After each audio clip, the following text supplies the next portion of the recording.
Welcome back to the log cabin. Stacy and I are sitting on the hickory rockers because again it's raining outside and windy. Rain, go away. Yeah, you know what? It's like it's supposed to rain in the spring. Yeah. But we've had rain all winter, and it's like it's just rained and rained. I've never seen so much rain. Yeah, we need to get a canoe. And I put the bee swarm trap up. You know, Dr. Leo was here, and then it seems like as soon as we put that up, we had a couple nice days after that, and it's been cold and rainy, and we're probably about 20 degrees below normal. And so a lot of you guys are asking and sending emails and stuff of what's going on with the bee trap. Well, as soon as we do anything with that, I'll keep you guys informed, so keep your ears and eyes open for that. But for right now, there's not much bee activity. I mean, it's barely 60 degrees here today. No, it's 48 degrees right now. Yeah, it was. I mean, you can see we have our little fan on here blowing. It's been very cold. Yeah, so it's, you know, we're just working with it. But so, you know, we've been kind of not putting up videos, trying to catch up on things around here. Because as you guys know,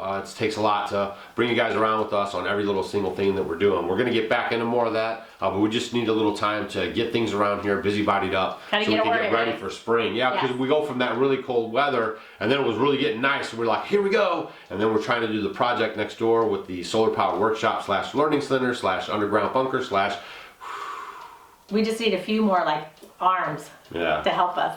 But everything's going really good with us and everything here. We're just trying to get everything caught up. So now we wanted to talk about what has been going on so we could catch you guys up. So if we see you out on the street and we're like, oh yeah, so what's the last thing we've been doing, or what's the latest stuff? And then you'll be like, oh yeah, blah, blah, blah, blah, blah. And we're like, that guy's a homestead homie. So yeah, we got our little checklist. We're gonna go through all the things we've been doing lately. Yeah, so first up was Baker Creek Spring Planting Festival. Yeah, it was a good Yay! Oh, it was so much fun, and the weather was glorious both days. It was really nice. It rained a little bit on the second day, and then it turned out to be the most beautiful day. So. Yeah, it was really nice, and the line getting in that place was wrapped down around the corner. Like some people said, an hour and a half to 2 hours to get into the place.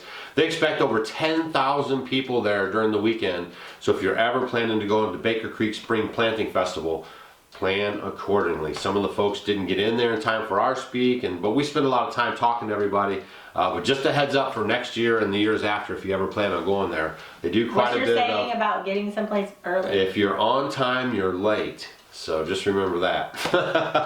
And I don't listen to that. I'm really bad about that. Right? So we saw a lot of Homestead homies there under the big tent.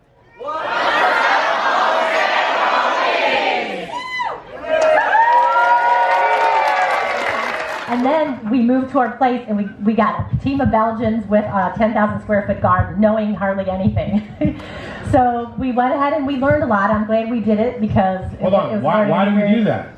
Like why do you do things like that aren't really like fitting like for your situation? Anybody? Because you don't know and you're learning, right? So you're learning from your mentor. Your mentor says this is how we do it, and you're like, hey, well that's how we do it too. And then you're like, yeah, but I don't want to do it that way.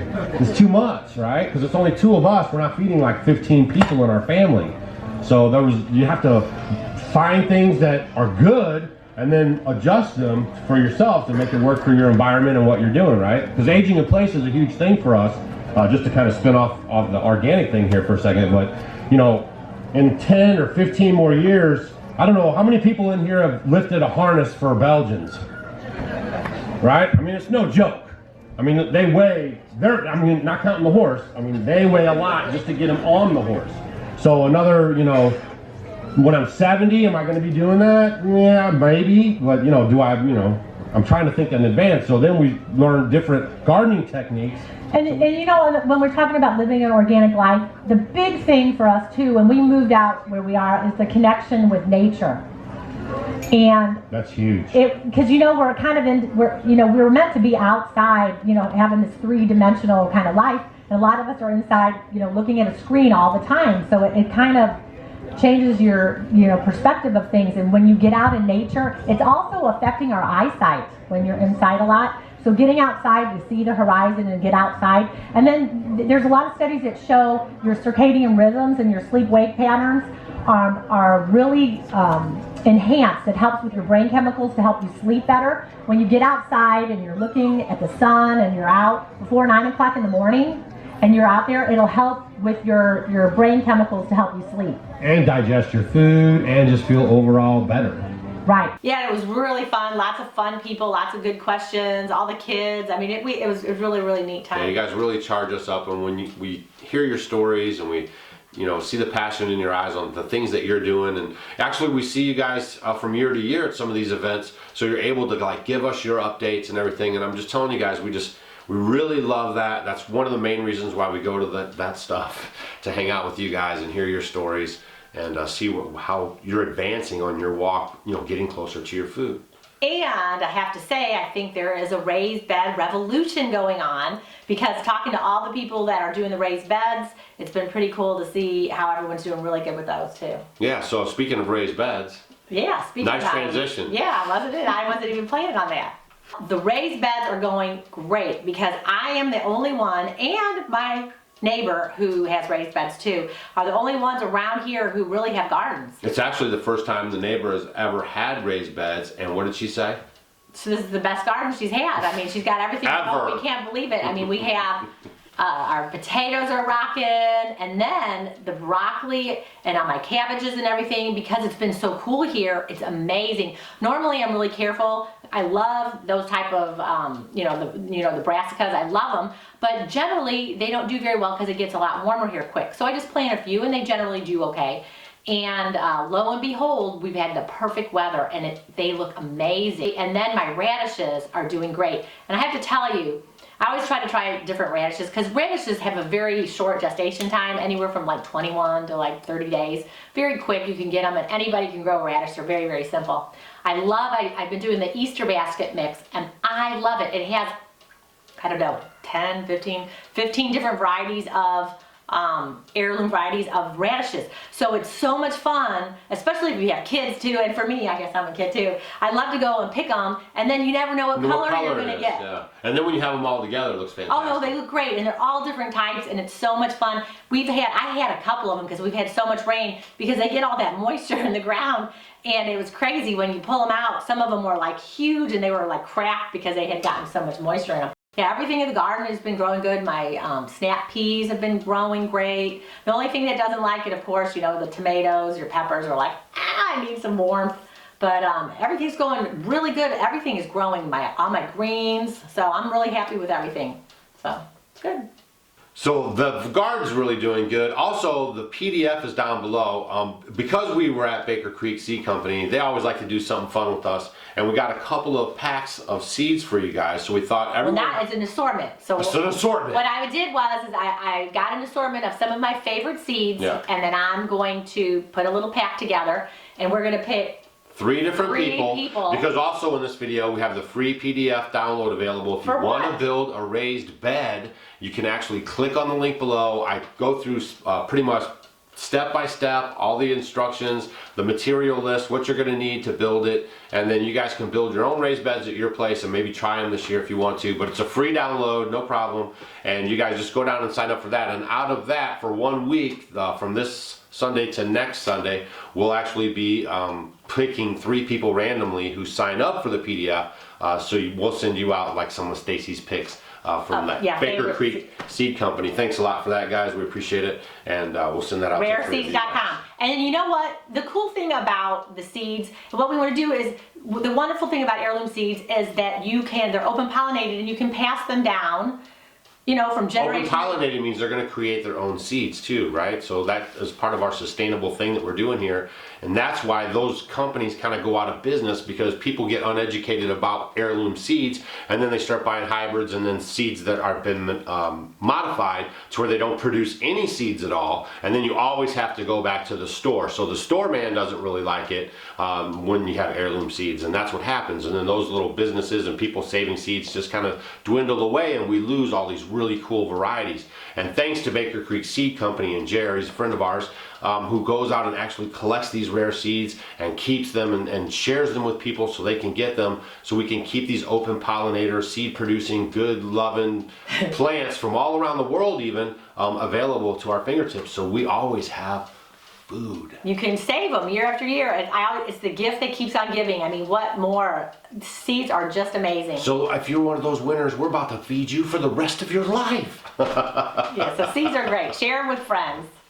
And then we were busy working on the 4th wall on the Learning Center. Yay. So Greg came up, a buddy of mine, and we've been hammering away, getting that thing done, or actually air gun nailing away, and getting the building put up.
Dropped off the trusses, which are, is basically the roof, in case you're not understanding construction talk.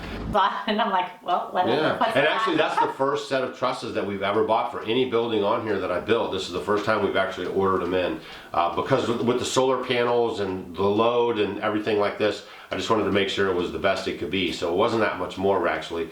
And we have the trusses dropped off. And you can kind of see what it's going to look like now. I can totally visualize it. Yeah. I'm really getting a little excited now. Yeah, it actually, I kind of fashioned it after the outdoor kitchen, so that way when you look at it, with your OCD and stuff, you'll be able to see everything is leveled out. It should look really nice. And thanks a lot to everyone who got a t-shirt, and as always, they're available underneath every video. And we really appreciate that, because the funds from all the t-shirt sales will always go towards projects on the homestead, where we hope to bring you the videos that you can learn from and see what to do and what not to do. Yeah, the new shirts, the new one we have. It's very secular. Live an organic life, right? Right. So we got the walls all up. Everything's good there. I've done some anchoring, got the base ready, and we're gonna have a good old-fashioned roof raising. A frolic. A frolic. We're having a frolic, and I can't wait. Yeah. So we're gonna bring you guys a video about that and what is a frolic, and we'll get you up to speed on what that is.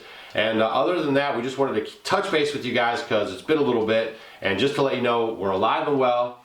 We are. Maggie's doing good. Yeah. Mr. Turkey and Mrs. Turkey. Oh, they didn't hear. Mrs. Turkey, she laid 2 eggs. 2 eggs, yeah. We've been collecting eggs. Hopefully they're fertile, and we're going to try to bring up some new little turkeys. Then actually, my neighbor, she went ahead and took one of Mrs. Turkey's eggs, and we're going to see if we can get a little baby turkey. Yeah, that'll be nice. So, and then Mr. and Mrs. Turkey will have a little young one, hopefully, in 28 days or so. Yeah, so keep your eye out for that one too. As always, thanks for coming by the Homestead and we are just gonna relax. We actually have guests here too, 180 degrees from average.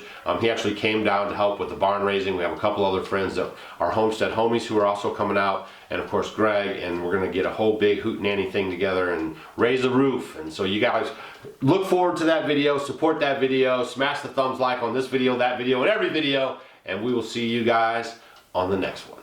See you guys. Alright, so before you guys get out of here, I'm going to tell you the big secret about the pants. On the back of my pants, you guys keep asking about this right here. What happens is in the winter time when I come in and I'm nice and cold, I lean up against the back of this wood cook stove, and it's right at that level. I burned a line right in my pants. And you can see it right there. Peekaboo. I see you. Now get on out of here.